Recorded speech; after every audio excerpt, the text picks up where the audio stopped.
પણ મને જ્યારે ત્રીજી વખત આ વિસ્તારની સેવા કરવાની તક મળી, આ 10 વર્ષમાં તમને જે કોઈ પણ ખાટા ઓટકાર આવ્યા હોય એ એક પણ ખાટો ઓટકાર આવનારા સમયમાં નહીં આવવા દો, ભગવાન માધવરાયની સાક્ષીએ કહું.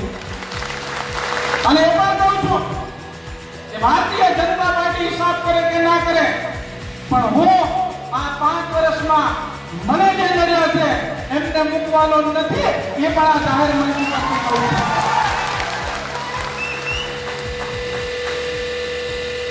આ 5 વર્ષ આ ગીર સોમનાથ જિલ્લાની રાજનીતિમાં આવનારા સમયમાં આપણે સૌએ સાથે મળી અને ભારતીય જનતા પાર્ટીનો કાર્યકર્તા કે જેમણે 45 ડિગ્રી તાપમાં અનેક સમીકરણોની વચ્ચે અને લોકોની વચ્ચે જાય, પોતાના સમાજની સામે પણ જાય અને જેમણે મારા માટે કામ કર્યું છે એ તમામ કાર્યકર્તાઓનો ફરી એક વખત અને હું આપ સૌનો આભાર માનું છું. આપ સૌએ મારું સન્માન કર્યું એ બદલ આપ સૌનો ખૂબ ખૂબ આભાર. ભારત માતા કી જય. જય જય ગરવી ગુજરાત.